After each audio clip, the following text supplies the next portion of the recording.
নমস্কার দর্শক বন্ধু। আজকে আমার আনন্দধামের আজকের ভিডিও অনুষ্ঠানে আপনাদের সকলকে স্বাগতম। আশা করি সকলে ভালো আছেন। সকলকে আমার অন্তরের শুভেচ্ছা। আমার আনন্দধামের আগের এই কয়েকটা ভিডিও আগে থেকে, অর্থাৎ তৃতীয় ভিডিও থেকে, আনন্দধামের তৃতীয় ভিডিও থেকে মনকে নিয়ন্ত্রণ করার শাস্ত্র উপদিষ্ট পদ্ধতিসমূহ নিয়ে আলোচনা শুরু করেছি। যেহেতু বিষয়টি অত্যন্ত বৃহৎ, তাই এক একদিন এক একটি শাস্ত্র উপদিষ্ট মনকে নিয়ন্ত্রণ করার পদ্ধতি নিয়ে আমরা আলোচনা শুরু করেছি আমার তৃতীয় ভিডিও থেকে। আমার আগের ভিডিওগুলো যাদের পক্ষে দেখা সম্ভব হয়নি, অনুগ্রহ করে ভিডিওগুলো কাইন্ডলি দেখবেন, তাহলে আজকে আলোচ্য বিষয়টা নিয়ে বুঝতে সুবিধা হবে। আমাদের আজকের আলোচ্য বিষয় হচ্ছে মনকে নিয়ন্ত্রণ করা শাস্ত্র উপদিষ্ট আরেকটি গুরুত্বপূর্ণ পদ্ধতি। সেটি হলো ভক্তি ও বিশ্বাসের শক্তি। সেই সম্বন্ধে আজকে আলোচনা করব। এই ভক্তি ও বিশ্বাস দুটি পারস্পরিকভাবে যুক্ত, একটির সাথে একটি যুক্ত। আমাদের বিশ্বাস যদি শুদ্ধ থাকে, তার দ্বারা যে ভক্তি উৎপন্ন হয়, এই দুটো মিলিয়ে প্রকৃতির মধ্যে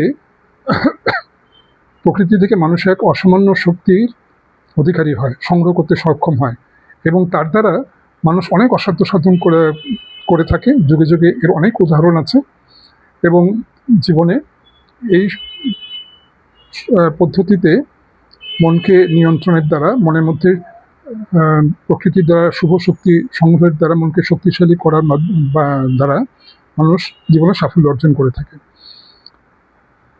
এর অনেক উদাহরণ আমরা অনেকেই জানি।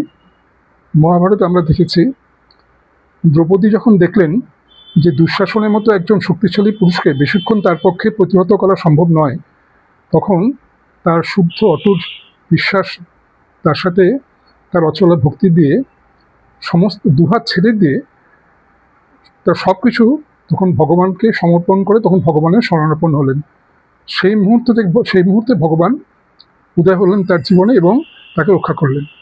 এটি একটি উদাহরণ, কিন্তু এরকম অনেক ঘটনা বাস্তবে ঘটে, আমরা অনেকেই জানি। আমার এই দীর্ঘ জীবনে এরকম অনেক অজস্র ঘটনার উদাহরণ আমার আছে, আমি শুনেছি, জেনেছি। আজ সময়ের স্বল্পতার দরুন এই ধরনের বেশি উদাহরণের উল্লেখ করা সম্ভব না। তবে দুটি বিশেষ ঘটনা এই প্রসঙ্গে উল্লেখ করছি। একটি তো মহাভারতের উদাহরণ দিলাম, আরেকটি ঘটনা হচ্ছে এই প্রসঙ্গে যেটি উল্লেখ্য। একবার জগজ্জননী শ্রীমা শারদামণি তার শিষ্যদের তাদের অনুরোধে ভক্তি ও বিশ্বাসে কতটা শক্তি হতে পারে, তার দ্বারা মানুষ কীভাবে জীবন বিভিন্ন বিপদ থেকে রক্ষা পেয়ে থাকে বা সাফল্য অর্জন করে থাকে, সেই প্রসঙ্গে একটি ঘটনার বর্ণনা দিচ্ছিলেন। মা বলছিলেন, শ্রীমা শারদামণি তখন বলছিলেন যে একদা একসময় রঘু বলে এক তাঁতি ছিল, সে তাঁত বুনত। একদিন সে তাঁত বুনে কিছু কাপড় পেয়েছিল, সেই কাপড় নিয়ে সে হাটে এলো বিক্রি করতে।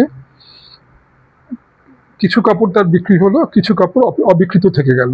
এই সময় সিপাহী এলো, তাকে বললো, তুমি কোথা থেকে কাপড় পেয়েছো? কোনো কথা না শোনার আগেই নিজেই বললো, নিশ্চয়ই তুমি চুরি করেছো, চলো আমার সাথে তোমাকে বিচারালয়ে যেতে হবে। রঘু কোনো প্রতিবাদ না করে তার সাথে গুটি পায়ে বিচারালয়ে হাজির হলো। বিচারক তাকে দেখে বললেন, তোমার কি বক্তব্য?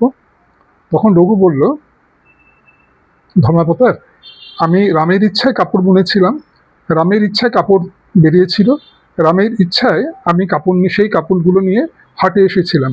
রামের ইচ্ছায় কিছু কাপড় বিক্রি হয়েছিল, রামের ইচ্ছায় কিছু কাপড় অবিকৃত থেকে গিয়েছিল। তারপর রামের ইচ্ছায় সিপাহী মশাই আমার কাছে এসেছিলেন, এবং রামের ইচ্ছায় তার সাথে আমি বিচারালয়ে হাজির হলাম, এবং রামের ইচ্ছায় আমি আপনার সম্মুখে এখন আপনার বিচারের অপেক্ষায়। সেই কথা শুনে বিচারক তখন বললেন, যে মানুষের মধ্যে এত ভক্তি, সে আর যাই হোক, সে কখনো চুরি করতে পারে না। এই হচ্ছে শুদ্ধ বিশ্বাস আর ভক্তির শক্তির পরিচয়।